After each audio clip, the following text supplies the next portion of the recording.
ဘောင်မော်မြို့ကိုစစ်ကူသွားတဲ့ရဟတ်ယာဉ်3စီး2စီးပြစ်ချခံရတယ်။တစ်စီးကကျိုးပဲ့ပြီးတော့ရွှေကူမှာအရေးပေါ်ဆင်သက်လိုက်ရတယ်။တစ်စီးကကျိုးပဲ့ပြီးတော့ရွှေကူမှာအရေးပေါ်ဆင်နေရတယ်။တစ်စီးကတော့ KIA တပ်မဟာ9နယ်မြေတဲ့ကူပြတ်ကျသွားတယ်။အဲ့ဒီမှာဗျူဟာမှုအပါဝင်အလုံးသိဆုံးသွားတယ်ဗျာဗျူဟာမှုအပါဝင်အလုံးသိဆုံးသွားတယ်မကြသေးခင်ကဒီပဲရင်အိုထိန်တွင်ကြေးရွာမှာရှိတဲ့စာတင်နေတဲ့ကလေးငယ်တွေကိုဘုံကျဲခဲ့တယ်ကလေးငယ်22ယောက်ဆရာမ2ယောက်စုစုပေါင်း24ယောက်သိဆုံးခဲ့တယ်ဟောအခုဗျူဟာမှုစီရင်လိုက်ပါလာတဲ့ရဟရင်ပြစ်ချခံလိုက်ရတာဗျူဟာမှုပါဝဲပိုင်းလို့ဒီအကုန်လုံးသိဆုပ်သွားတယ်ပေါ့နော်ဝတ်ဆိုတာဘဝမကူဘူးဆိုတာတကယ်ပဲဝတ်ဆိုတာဘဝမကူဘူးတကယ်ပဲဗျူဟာမှုပါဝဲအဖွဲ့ဝင်အလုံးသိဆုံသွားတယ်လေမှုမိုးထအောင်ရဲ့အားလုံးပဲမင်္ဂလာပါခင်ဗျာကျွန်တော်ရဲ့ YouTube channel မှာတွေ့ကြပါပါတယ်ကျွန်တော်တို့ channel ဟာဆိုရင်နေ့စဉ်မျိုးတလုံးနဲ့ပတ်သက်တဲ့တိုင်းတို့တဲ့ကောင်းတွေကိုတင်ဆက်ပေးနေရလို့ကျွန်တော်ရဲ့ channel လေးကို like subscribe လုပ်ပေးဖို့like နဲ့ကြည့်အောင်ပင်နေကနေပြီးဆောင်လို့နေပြီးတော့ဆက်ရှင်းပါတယ်ခင်ဗျာရုပ်အလောင်းကိုလည်းပဲရှာဖွေတွေ့ရှိခဲ့တယ်ပေါ့နော်ပြည်သူကိုနေ့စဉ်နေ့တိုင်းဘုံကျဲတက်ဖြတ်နေတဲ့လေမှုမိုးထအောင်တဲ့အခုတော့လေရင်ဘေးနားမှာနော်လေရင်ဘေးနားမှာခွေးတွေဝတ်တွေကိုတည်သွားရှာတယ်ဗျာလေရင်ဘေးနားမှာခွေးတွေဝတ်တွေနဲ့တည်သွားရှာတယ်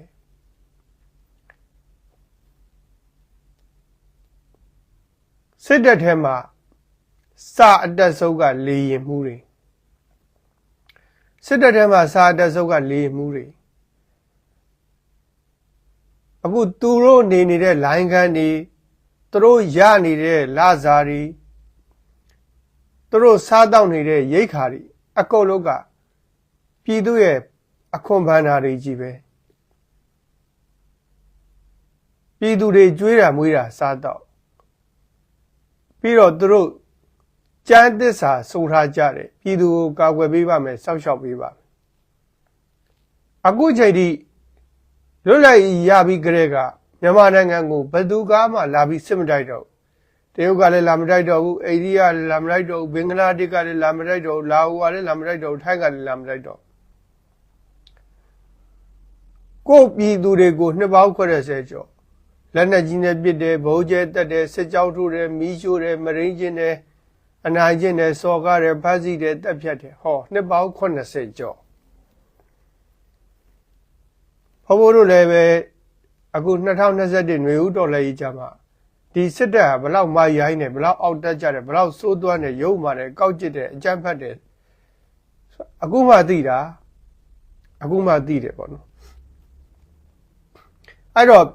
ဗျူဟာမှုအပါဝင်အဲ့ဒီရိုင်းပေါ်မှာလိုက်ပါလာတဲ့သူအားလုံးသိဆုံးသွားတယ်လေမှုမိုးထက်အောင်လည်းပဲအဲ့ဒီလေရင်ပြီးသားမှာပဲခွေးတွေဝက်တီလေးနဲ့သိဆုံးသွားတယ်ပေါ့ဗျာဒါဝတ်ဖဲပြစ္ဆုတ်ပံမှာသေတာတော့မှဘသူမှတနာမဲ့သူမရှိဘူးပြည်သူတွေပျော်ကြတယ်နှစ်ထောင်အားရကြတယ်ဟောကြည့်နော်ဒီပိုင်းလော့တွေဒီဗျူဟာမှုတွေဒီကနေ့သေသွားတယ်ဘသူမှတနာမဲ့သူမရှိဘူးပြည်သူတွေနှစ်ထောင်အားရကြတယ်ကောင်းချီးပေးကြတယ်အဲ့ဒါပြစ္ဆုတ်ပံပဲပြစ္ဆုတ်ပံမှာကိုသူတို့ကိုဘယ်သူမှတနာမဲ့သူမရှိဘူးဘာကြောင့်လဲသူတို့ဒီပြည်သူကိုနှိမ့်စင်နေတိုင်းဘုံကျဲတက်ဖြတ်နေတာလေနော်သူတို့ဆိုထားတဲ့သစ္စာတွေကတိုင်းပြည်နဲ့ပြည်သူကိုကာကွယ်ပါမယ်ဆိုမဟုတ်ဘူးစစ်အာဏာရှင်တွေကိုကာကွယ်ပြီးတော့ပြည်သူကိုရန်သူလိုသဘောထားပြီးနှိမ့်စင်နေတိုင်းမို့တခါမှမကြဘူးဘယ်နိုင်ငံမှမကြဘူးပြည်သူကိုရန်သူလိုသဘောထားပြီးဘုံကျဲတက်ဖြတ်နေတဲ့စစ်တပ်နှစ်ပေါင်း80ကျော်ကြာသွားပြီကမ္ဘာမှာအဲ့ဒီလောက်မှရိုင်းတဲ့စစ်တပ်မရှိဘူးကမ္ဘာမှာအဲ့ဒီလောက်မှရိုင်းတဲ့စစ်တပ်မရှိဘူးเนาะ အခု2021ຫນွေဦးတော်လှန်ရေးမှာပဲဒီစစ်တပ်ရဲ့အကျင့်စရိုက်တွေစိုးသွားမှုတွေဘဖို့တို့သိရတယ်ပေါ့နော်သိခွင့်ရတယ်အဲ့တော့ဒီအကြမ်းဖက်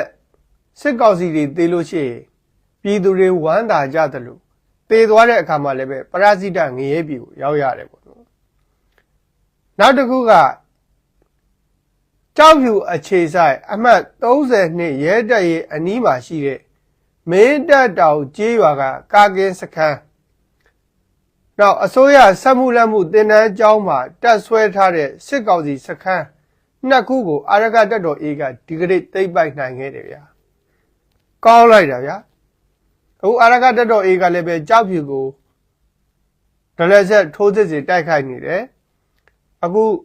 ကြောက်ဖြူမှာကာကဲစကန်နှစ်ခုကိုဒီကနေ့တိုက်ခိုက်သိမ်းပိုက်နိုင်ခဲ့တယ်ဟောတပ်တွင်းသတင်းပေါက်ကြားလို့ဆိုပြီးတော့ရခိုင်ပြည်ကြောက်ဖြူမြို့နယ်မှာရှိတဲ့စစ်ကောင်စီတပ်ရင်းတွေကရခိုင်လူမျိုးတပ်ဖက်ဝင်တွေရဲ့မိသားစုဝင်တွေကင်ဆောင်တဲ့ဘုတ်တွေကိုစစ်တပ်ကသိမ်းဆည်းထားလိုက်တယ်ကြောက်ဖြူမှာတက်တွင်းသတင်းတွေပေါက်ကြားလို့တဲ့နော်ကြောက်ဖြူမှာတက်တွင်းသတင်းတွေပေါက်ကြားလို့ဆိုပြီးတော့စစ်တပ်မိသားစုဝင်တွေရဲ့ဖုန်းတွေကိုသိမ်းဆည်းလိုက်တယ်သိမ်းဆည်းလိုက်တယ်ဘုံပြောနေကြအတိုင်းပဲနော်လေရင်နဲ့တရုတ်မှာမပါရင်စစ်တပ်ကမြို့တုံးတာကြကြလာပြီမြို့ကန့်တာကြကြလာပြီလေရင်နဲ့တရုတ်စစ်တပ်ဘက်ကဝိုင်းကူပေးနေလို့သားလေဒီကောင်နေမျိုးမကန်းသေးတာဘာမှမရှိတော့ဘာမှအထင်ကြီးစရာမရှိတော့နောက်တစ်ခုကအာရကတပ်တော် A ကဒီ4ရက်တာအတွင်းမှာစစ်တုပ်ပန်းနဲ့မိသားစုဝင်ပေါင်း900ကျော်အထိကိုလွှတ်ပေးလိုက်တယ်အများကြီးပဲနော်အာရကတပ်တော် A ဒီ4ရက်တာကာလအတွင်းမှာလွှတ်ပေးလိုက်တဲ့စစ်တုပ်ပန်းနဲ့မိသားစုဝင်ပေါင်း900ကျော်တယ်။ဘာကြောင့်အဲ့ဒီစစ်တုပ်ပန်းတွေကိုအာရကတပ်တော် A ကပြန်ပြီးလွှတ်ပေးရတာလဲဆိုရင်နံပါတ်1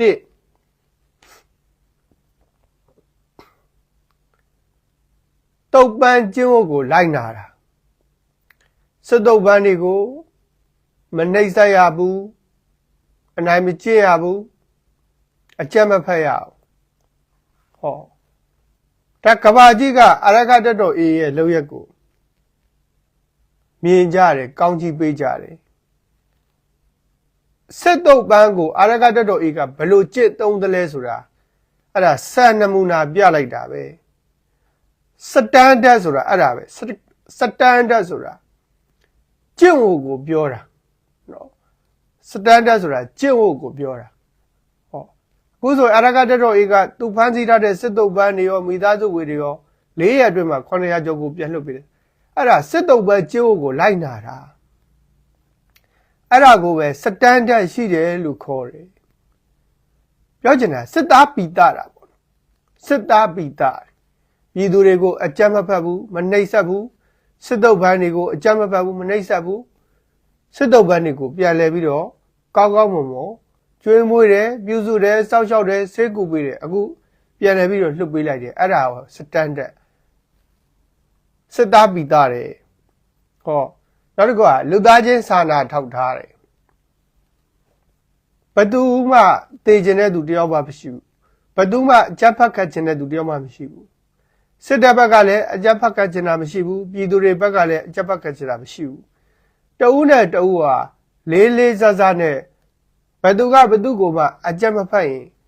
ဘုံဘုံတို့အခုလိုစစ်ပွဲကြီးဖြစ်လာကြအကြောင်းမရှိဘူးတယောက်နဲ့တယောက်မလေးစားခဲ့ကြလို့သားလေတင်းမာပြီးတော့အခုလိုစစ်ပွဲကြီးတွေဖြစ်လာခဲ့တယ်ပေါ့နော်ရှိစေတော့ဗျာရှိစေတော့ဒီຫນွေဥတော်လည်းရေးကြီးဘာကြောင့်ဖြစ်လာတဲ့ဆိုရင်တယောက်နဲ့တယောက်မလေးစားခြင်းကစတာဟုတ်ဟာငါကအာဏာရှိတဲ့အစိုးရပဲဘာလို့ဖြေရှင်းရမှာလဲဘာလို့ဂယုဆိုင်ရမှာလဲဆိုမလေးစားကြတာအစိုးရကလည်းအစိုးရယာရုရှိတယ်ဆိုပြီးတော့ စစ်တပ်ကိုမလေးစားဘူးစစ်တပ်ကလည်းသူ့ကိုလူရမသွဲရမလားဆိုအာဏာသိမ်းတယ်ပြဿနာအစမလေးစားခြင်းကစတာအစိုးရလုပ်တဲ့သူတွေကဒီအာဏာကြီးကိုဖတ်တွဲပြီးတော့စစ်တပ်ကိုမလေးစားဘူးစစ်တပ်ကလည်းပဲသူ့ကိုလူရမသွဲရမလားမလေးစားရမလားဆိုပြီးတော့တနတ်မိုးပြီးတော့အာဏာသိမ်းလိုက်တယ်ဒါကြောင့်အာဏာသိမ်းခြင်းအစဟာဘယ်ကစခဲ့တယ်လဲဆိုရင်အာဏာသိမ်းခြင်းအစဟာမလေးစားခြင်းကစတာ respect နဲ့အပ်တဲ့နော် respect နဲ့အပ်တဲ့ကမ္ဘာလောကကြီးမှာနိုင်ငံတစ်ခုနဲ့တစ်ခုစစ်ဖြစ်ကြတယ်ဟောနောက်နိုင်ငံတစ်ခုမှာအဖွဲ့အစည်းတွေ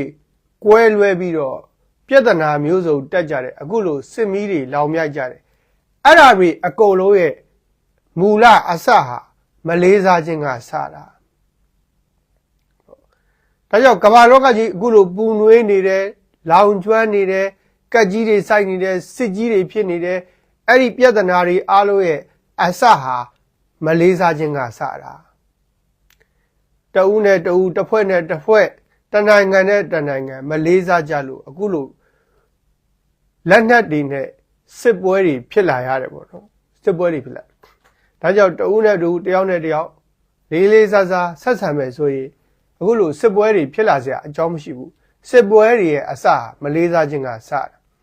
ဒါကြောင့်အာရကတော်တော်အေးဟာဒီ၄ရက်တာကာလအတွင်းမှာစစ်တုပ်ပန်းမိသားစုဝင်900ကျော်ကိုဘာကြောင့်လွတ်ပေးရတာဆို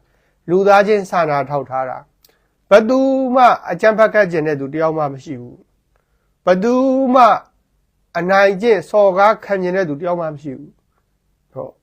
အားလုံးဟာလူတွေကလူတွေကြီးပဲဖြစ်တယ်ပေါ့တော့အားလုံးဟာလူတွေကလူတွေကြီးပဲဖြစ်တယ်ဒါကြောင့်စစ်တပ်မိသားစုဝင်တွေလည်းလူပဲဖြစ်တယ်ဘဘတို့ပြည်သူတွေလည်းလူပဲဖြစ်တယ်စစ်တပ်ကပဲဖြစ်ဖြစ်နော်တော်လှန်ရေးလက်နက်ကန်တွေကပဲဖြစ်ဖြစ်ဘသူကဘသူကိုအနိုင်မကျင်မှုမစော်ကားဘူးလေးလေးဆဆဆက်ဆံမယ်ဆိုရင်ဘဘတို့အခုလိုကြီးမားတဲ့ပြဿနာတွေမဖြစ်နိုင်ဘူးပေါ့နော်ဒါပေမဲ့စစ်တပ်ကပြည်သူနဲ့တော်လှန်ရေးလက်နက်ကန်တွေကိုလူသားချင်းစာနာမထောက်ထားဘူးခလေးတွေကိုဘုံကျဲတယ်ပြည်သူတွေကိုမီးရှို့တယ်ပြည်သူတွေကိုတပ်ဖြတ်တယ်အဲ့တော့ပြည်သူတွေကစစ်တပ်ကိုနာကြီးပြီးတော့ဒီကနေ့လက်နက်တွေကန်ဆွဲပြီးတော်လှန်ကြတယ်ပေါ့နော်ဒါကြောင့်စစ်တပ်ကပြင်ရမှာကအဲ့ဒီအနိုင်ကျင့်စော်ကအကြမ်းဖက်တောင်းကျမ်းတဲ့စနစ်ကြီးကိုပြင်ရမယ်ပြည်သူကိုချစ်ချစ်ခေအုပ်ချုပ်ရမယ်ဒါဆိုလို့ရှိရင်အခုလိုမလိုလားတဲ့ပြဿနာတွေဖြစ်လာကြအကြောင်းမရှိဘူးပေါ့နော်ဒါကြောင့်အာရကတော်တော်အေးဟာလူသားချင်းစာနာထောက်ထားတဲ့အနေကိုဟောစစ်တုပ်ပန်းမိသားစုဝင်900ကျော်ကိုလွတ်ပေးခဲ့တယ်နောက်ဆုံးတစ်ခုကအာရကတော်တော်အေးတိုက်တာဒီစစ်တပ်ကိုတိုက်တာလည်းမဟုတ်ဘူးကိုပြည်သူချင်းချင်းကိုတိုက်တာလည်းမဟုတ်နောက်ဂလဲသားချေတာလည်းမဟုတ်အဓိကအကြမ်းဖက်အာဏာရှင်တွေကိုတိုက်တာဟောစစ်တပ်မိသားစုဝင်တွေကိုတိုက်တာလည်းမဟုတ်ဒီစစ်တပ်ကြီးကိုတိုက်တာလည်းမဟုတ်အကြမ်းဖက်အာဏာရှင်တွေကိုတိုက်တာဟောဘိုးတို့ຫນွေဥတော်လည်းရင်လက်နက်ကင်ကြီးလည်းပဲဂလဲသားခြေတာမဟုတ်ဘူးအမောတရားတွေနဲ့တိုက်ခိုက်တာမဟုတ်ဘူးစစ်တပ်ကိုတိုက်တာမဟုတ်ဘူးဒီစစ်အာဏာရှင်စနစ်ကိုတိုက်တာနော်စစ်အာဏာရှင်စနစ်ကိုတိုက်တာ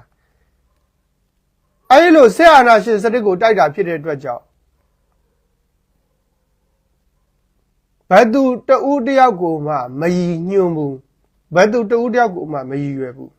ဥပမာဗိုလ်ချုပ်ကြီးဘယ်သူကိုမရည်ညွှန်းဘူး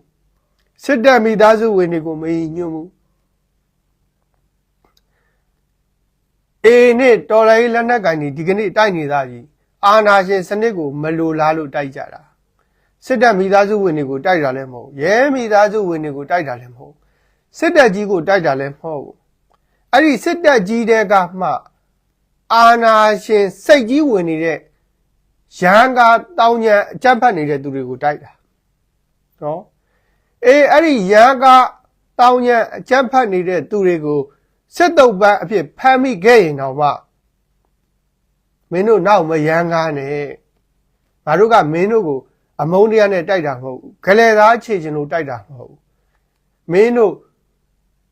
ရန်ကာတောင်ညံအကြက်ဖက်နေတဲ့ဒီစိတ်ဓာတ်တွေကိုငါတို့ကတိုက်တာ